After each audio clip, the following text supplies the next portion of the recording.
I rise today to talk about an issue of great national importance that affects every family in America. We know the Federal Reserve has been wildly unaccountable for years under Jay Powell's leadership. Beyond his failed monetary policies leading to distorted markets and misallocated capital, Powell has also overseen regulatory failures and numerous reports of unethical practices among its own members, all of which were overlooked and enabled by the Fed board's hand-picked Inspector General. This malpractice and lack of transparency and accountability have seriously undermined confidence in our financial system. We can work to address this and start repairing the broken trust of the American people today by passing my bill, which is simple. Establish an independent, Senate-confirmed Inspector General at the Federal Reserve.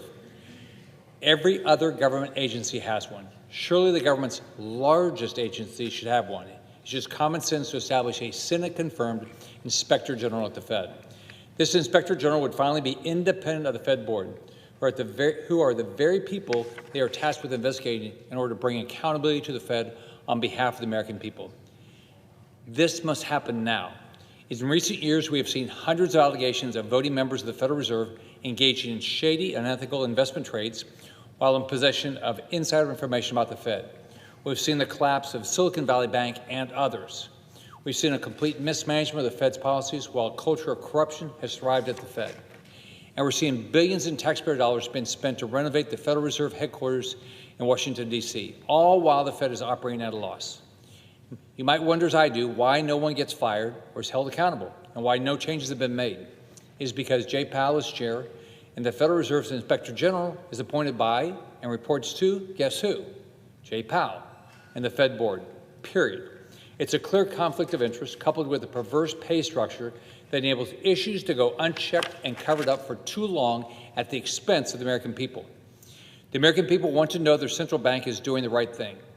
The Fed makes decisions that impact their lives each and every day.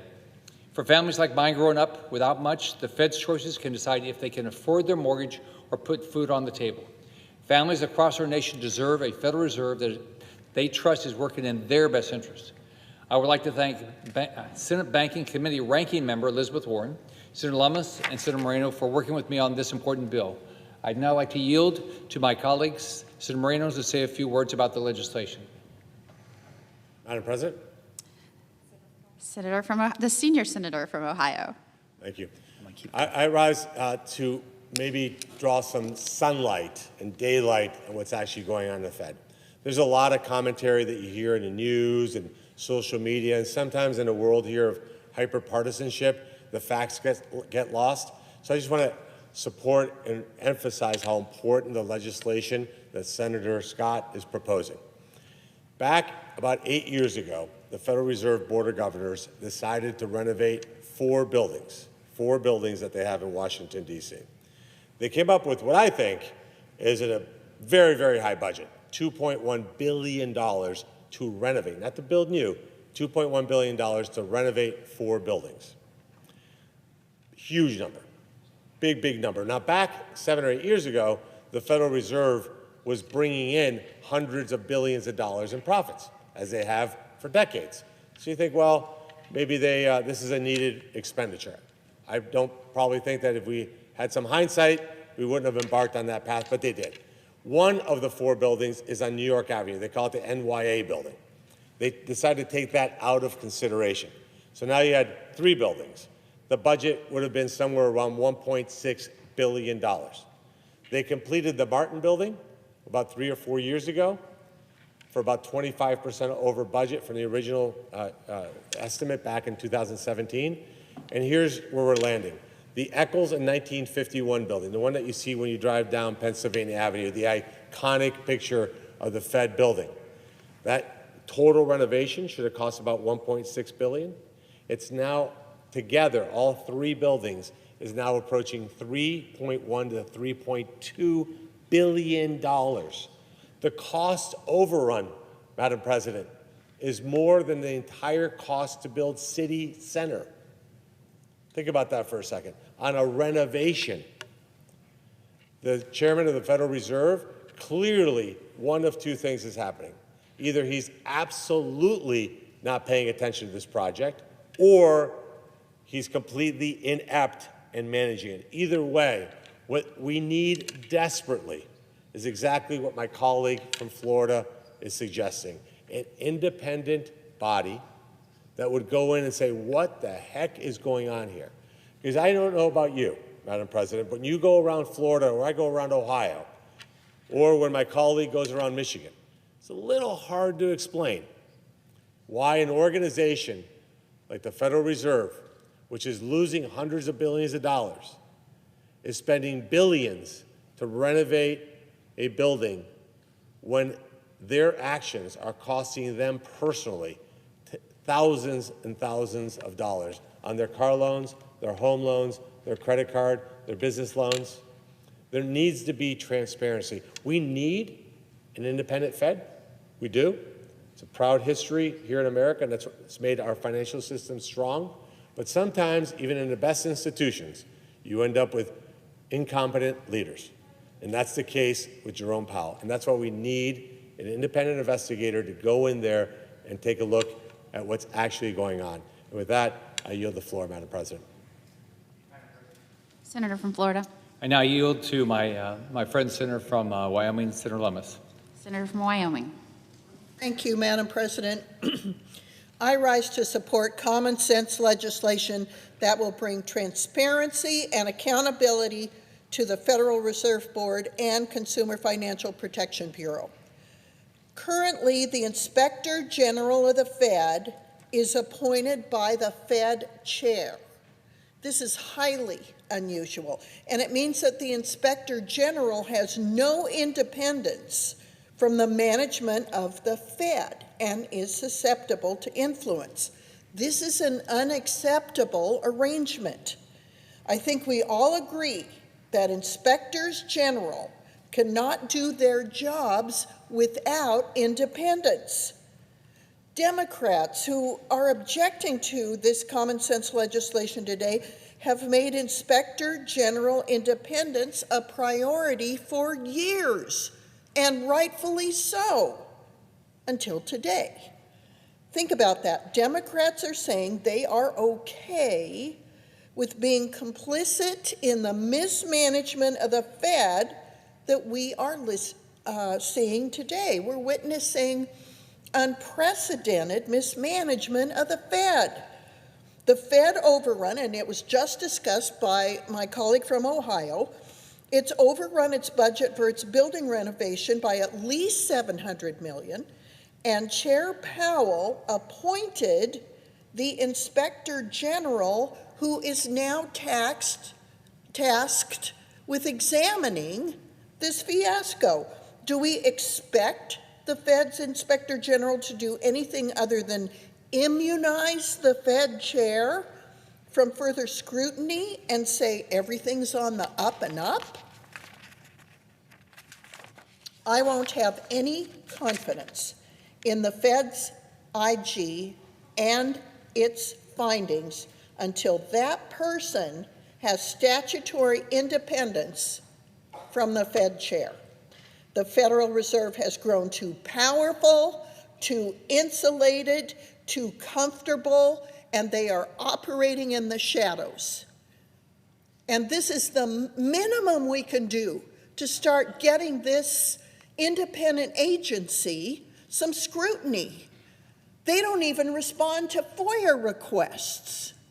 You can't get an answer. That place is whack-a-mole. If you try to talk to the Fed chair about something, they'll put it on the vice chair for banking supervision, who will put it on the presidents of the Federal Reserve banks, who put it back on the White House, who put it back on bank supervision, who put it on the lawyer for bank supervision.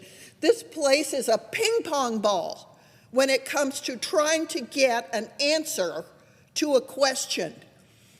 It's become a giant black hole of unaccountability. It's time for change. This is a common sense change that my colleague from Florida is proposing. It is the right approach. I'm proud to partner with Senator Scott to move this legislation forward, and we will keep trying. Thank you to the gentleman from Florida for his tireless advocacy for common sense And thank you, Madam President. I yield back. Madam President. Senator from Florida. Well, first off, it's clear we need significant changes at the Federal Reserve to bring the transparency and accountability that the American people deserve. I have several bills to address the failures of the Fed and bring accountability on behalf of the American people. And today I ask my colleagues support my common sense bipartisan bill with my colleagues Senator Warren, Senator Moreno, Senator Lummis to establish a truly independent Senate-confirmed Inspector General at the Federal Reserve. And I know my colleague from Michigan believes in the same thing. We have to have accountability. This bill is a great first step to fix the failures and restore trust in the Federal Reserve and ensure it works on behalf of the American people. I encourage all of my colleagues to support. I ask unanimous consent that as if the legislative session and notwithstanding Rule 22, the Banking Committee be discharged from further consideration of S. 1627 and the Senate proceed to its immediate consideration. I further ask that the bill be considered read a third time and passed, and that the motion to reconsider be considered made and laid upon the table. Is there objection? Senator from Michigan. President, reserving the right to object, I rise today to oppose S. 1627, a bill to require presidential appointment and Senate confirmation of the Inspector General of the Board of Governors of the Federal Reserve System and the Bureau of Consumer Financial Protection. This bill, certainly on its surface, may look like good government, but in reality, it would give President Trump more partisan political control over the independent Federal Reserve. I fully support independence for Inspector Generals.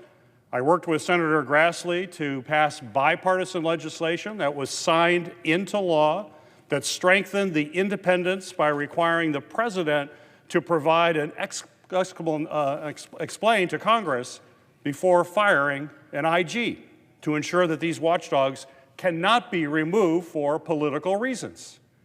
Well, President Trump violated the law 18 times in his first week in office. That's a lot of law breaking in a short period of time.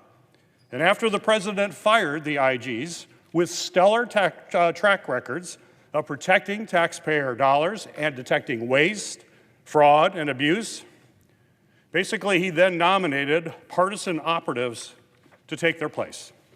So let's take a look at some of the nominees he put in place. Trump's nominee for Labor IG is a former Republican congressman and the subject of multiple past investigations for ethical misconduct.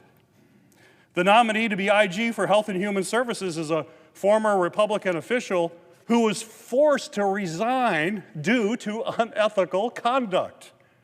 The nominee to be IG of the VA, the intelligence community, and the USDA have all served as political appointees in the very agencies that they're now asked to be independent from. A very difficult task. These nominees are basically an insult to the very concept of independent oversight. We need an independent Inspector General conducting oversight of the Fed and the President's actions to gut the Consumer Financial Protection Bureau.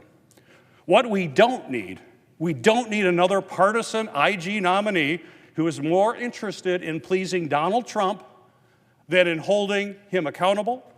President Trump has done enough to damage independent oversight, and it must stop here.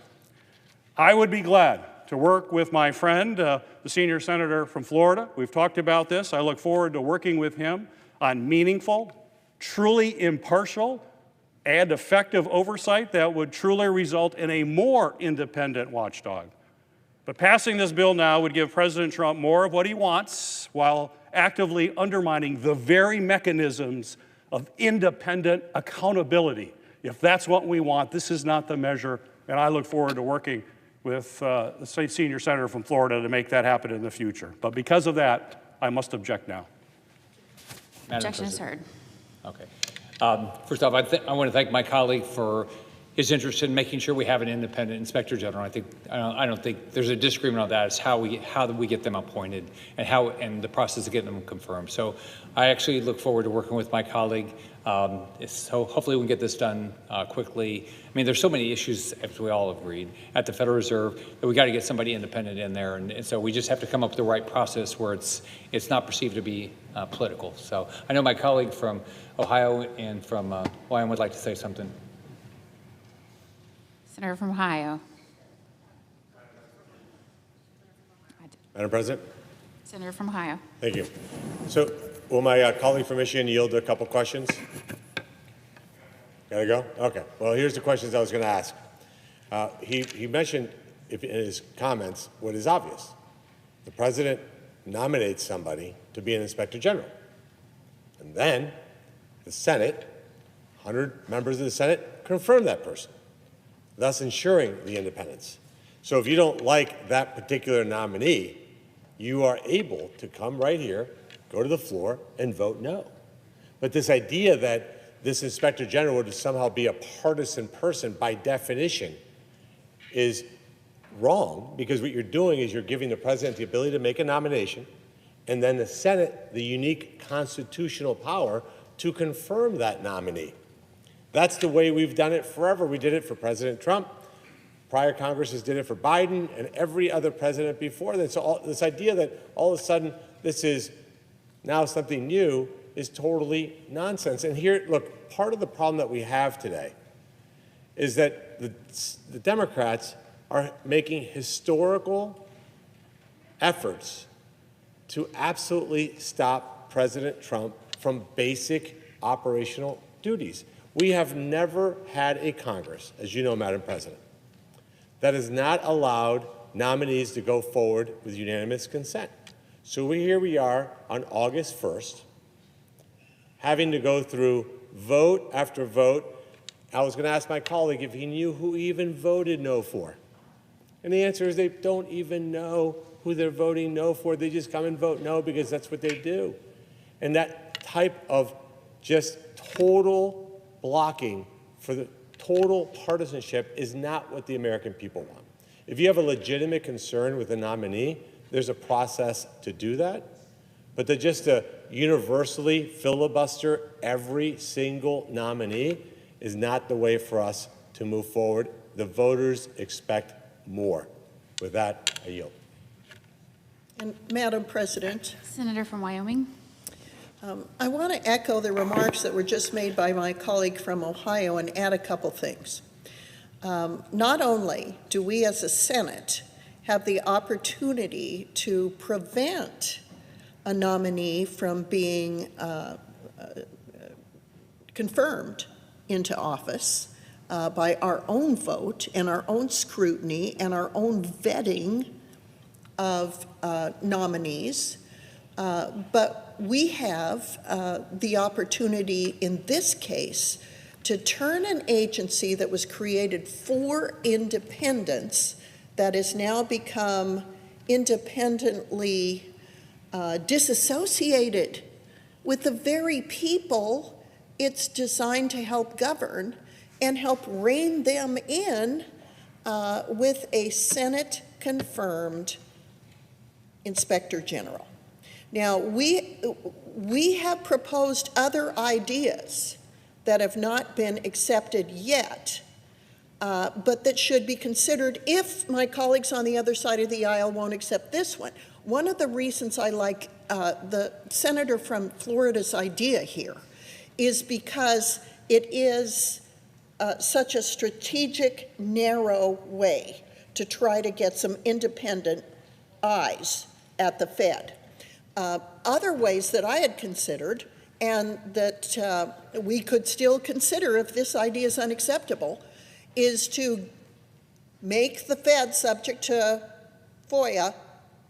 We could confirm all 12 of the regional presidents of the Federal Reserve banks, so we have a say in who they are, and any number of other provisions that give the people of this country some oversight over that entity the Federal Reserve that has become so independent that it thumbs its nose at working for and with the American people. Look what happened in the way banks were supervised in the last 4 years.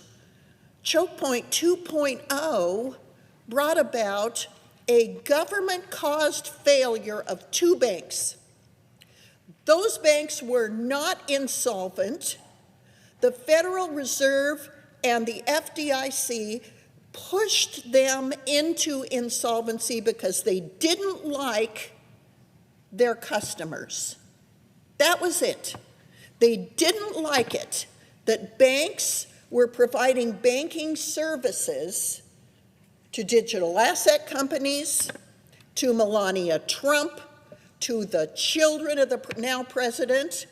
They targeted those people. They debanked those people. Government did that by threatening the financial institutions that had them as customers, saying that the safety and soundness of the institution was going to be subject to scrutiny if they continued to bank digital assets, businesses, the Trump family, and others.